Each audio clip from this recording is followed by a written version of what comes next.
Merci beaucoup. Merci à la Fondation de son invitation à être le grand témoin de cet atelier consacré au cadre de vie des personnes atteintes de la maladie d'Alzheimer et de leurs proches.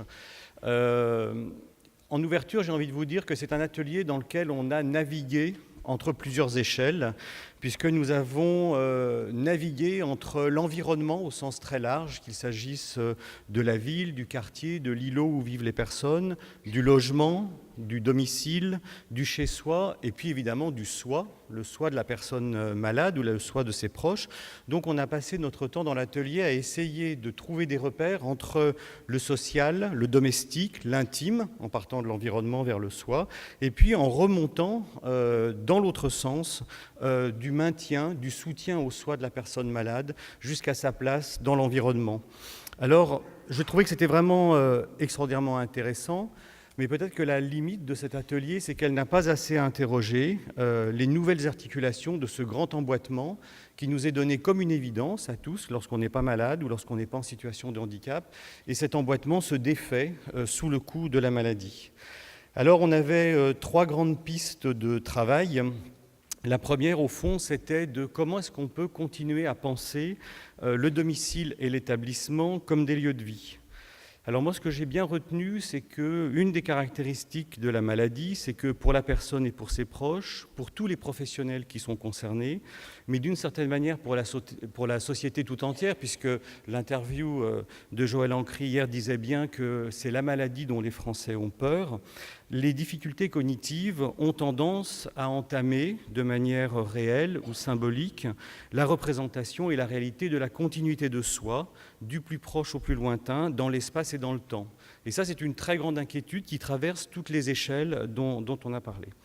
Alors, un des apports très intéressants de l'atelier a été donné par Fanny Serres, qui a rappelé que nous étions, nous en France, très en retard sur la réflexion sur le rôle que peut jouer l'espace dans la qualité de vie de n'importe quel individu, mais tout particulièrement des personnes qui sont malades et qui a un vrai défaut de recherche aujourd'hui en France. Et la question qui s'est posée dans la présentation, c'est peut-on reprendre les résultats de ces études américaines qui sont assez claires, assez simples et qui, je crois, ont parlé à l'ensemble des participants pour les transposer dans le cadre français du domicile et de l'établissement. Alors au fond, moi, ce que j'ai envie de vous dire ce matin, c'est que les enjeux fondamentaux de l'habiter, du rester chez soi, donc de rester soi, c'est la liberté. On a beaucoup insisté dans l'atelier hier sur la liberté d'aller et venir des personnes, qu'elles soient malades ou pas, la question du confort physique, matériel, de l'environnement, la question du bien-être psychique, qu'on soit malade ou pas, et au fond le fait que dans nos vies, on passe notre temps à prendre des risques et que lorsqu'on devient malade ou lorsqu'on est malade, votre environnement, votre entourage fait passer la richesse de la prise de risque, qui est une prise de risque créative, sous le registre de la protection dans un premier temps et ensuite de la sécurité avec des questions éthiques très importantes puisque l'individu protégé puis mis en situation de sécurisation est privé de la maîtrise de soi et de la maîtrise de son chez-soi et de l'expression de soi. Vous savez tous que vous passez votre temps à transformer votre maison et qu'on appelle ça, chez les psychosociologues de l'habitat, le travail du chez-soi, qui est un travail à la fois de reconfiguration des espaces, mais très profondément de reconfiguration de l'individu que vous êtes, puisque à différentes étapes de la vie, vous n'êtes pas la même personne, même si vous avez l'impression d'être tout le temps le même. Alors du côté de l'établissement, les participants, du côté de l'établissement et le domicile, moi j'ai un peu groupé les deux sur les grandes problématiques qui me paraissent importantes à avoir en tête. Qu'est-ce que les participants et les intervenants ont dit ? Il faut éviter que le logement ou l'établissement soit un piège d'isolement ou d'enfermement. Très clairement, le domicile n'est pas la panacée si la personne se trouve isolée et l'établissement n'est pas la panacée si la personne s'y trouve enfermée.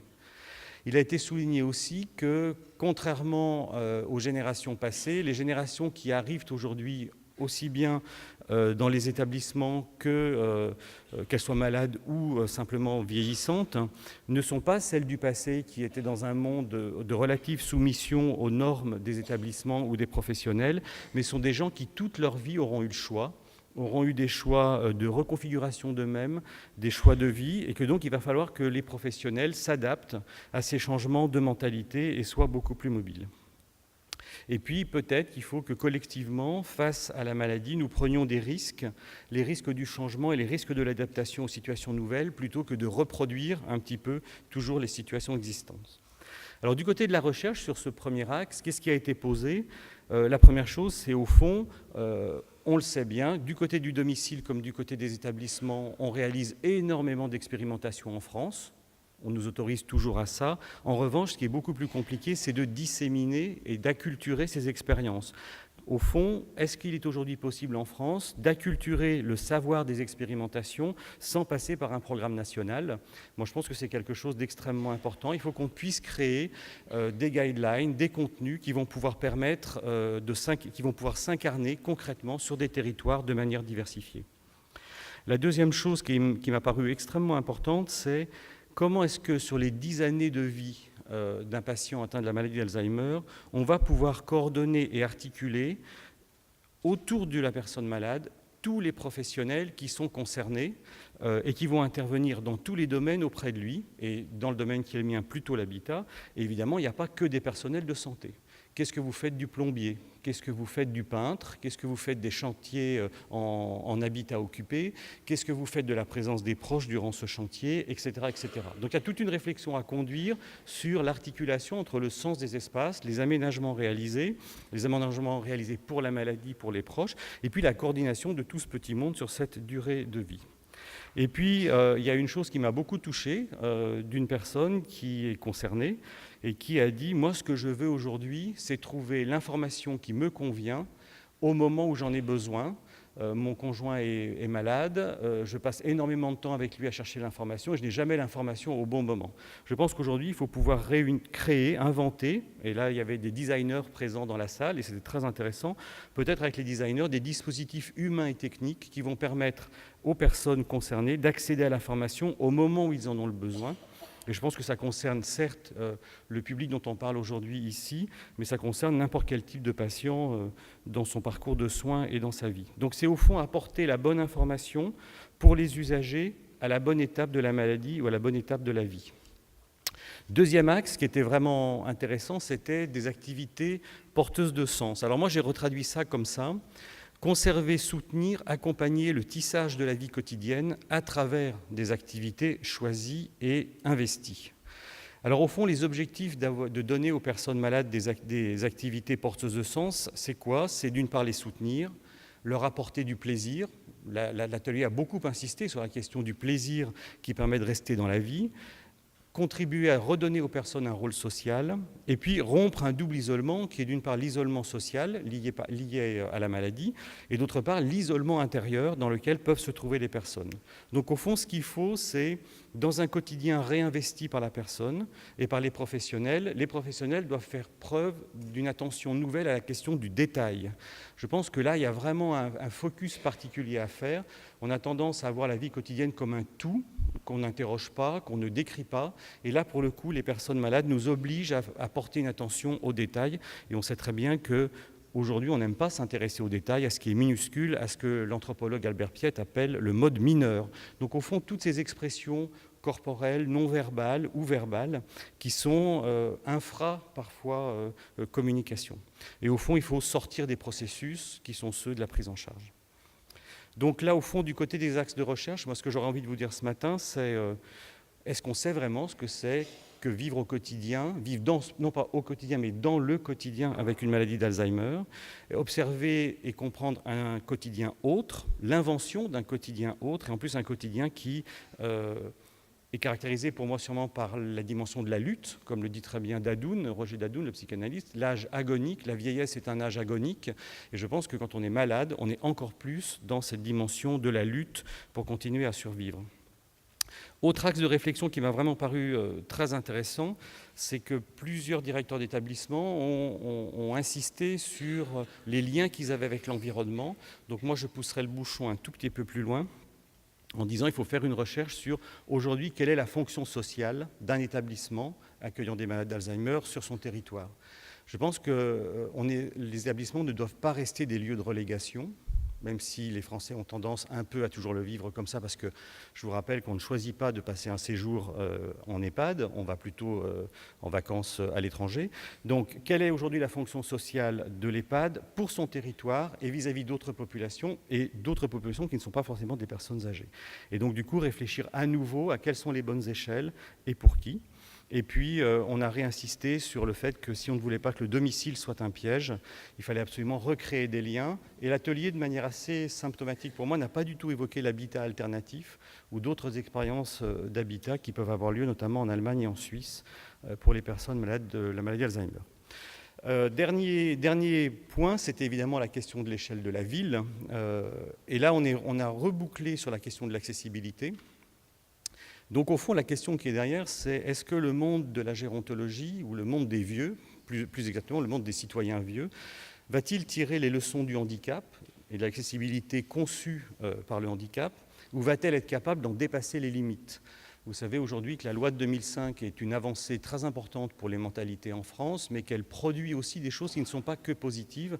Notamment, elle a appauvri la production du logement avec la norme du fauteuil roulant. Et on sait globalement que cette norme du fauteuil roulant manuel n'est pas tout à fait la bonne norme aujourd'hui pour répondre aux besoins des personnes très lourdement handicapées qui vivent à domicile, puisqu'elles sont plutôt équipées de très gros fauteuils et de très gros dispositifs, ou alors des personnes âgées qui, elles, ont rarement des fauteuils roulants à domicile. Donc du coup, est-ce qu'on va être capable de bouger les lignes ? Alors, je pense que sur la conception de la chaîne de déplacement, ce qui a été beaucoup dit, c'est qu'il fallait sortir d'une approche segmentée au niveau urbain, au niveau de la ville, donc bien remailler pour tous les handicaps et intégrer toutes les déficiences, notamment intellectuelles et cognitives, dans la réflexion sur ce que sont aujourd'hui les espaces urbains et comment on peut y accéder et y circuler. Et puis plus largement, ce qui m'a paru être une réflexion collective que vous pourriez porter, c'est quelle est la place de la vulnérabilité dans les villes contemporaines qui vont se caractériser par leur accroissement très important, leur connectivité de plus en plus forte et la rapidité des déplacements et des circulations qui vont évidemment à l'encontre de toutes les personnes fragiles. Quelle sera la place qui dans ces mégapoles va être laissée aux personnes âgées ? Au fond, quels sont derrière ça les changements des représentations sociales et quelle est la tolérance sociale collective qui nous reste à construire face à la vulnérabilité ? Et puis, comment est-ce qu'on va partager les rythmes de la ville ? Et donc, comment est-ce qu'on va dialoguer avec les décideurs publics sur ces questions ? Alors, il y avait une proposition qui était intéressante, qui était faite, c'était il faudrait qu'on puisse avoir des zones favorables au vieillissement. Quand on fait le tour des critères qui ont été utilisés pour définir ces zones favorables au vieillissement, globalement, tout le monde veut vivre en centre-ville. Donc autant vous dire qu'il faut inventer autre chose. C'est-à-dire qu'au prix du foncier dans les centres-villes, on ne pourra pas mettre en plus les gens qui n'ont pas les moyens d'y résider, parce qu'ils n'auront tout simplement pas les moyens d'y accéder, comme a insisté là-dessus un des participants en insistant sur l'accessibilité économique et financière. Donc je pense que zone favorable, c'est une très très bonne idée, mais il faut y réfléchir dans un parcours résidentiel beaucoup plus fluide, beaucoup plus intéressant des personnes malades et de leur entourage, en leur offrant de nouvelles opportunités en matière de qualité de vie et de soins, mais sans ghettoisation et sans apartheid. Merci à vous. Merci.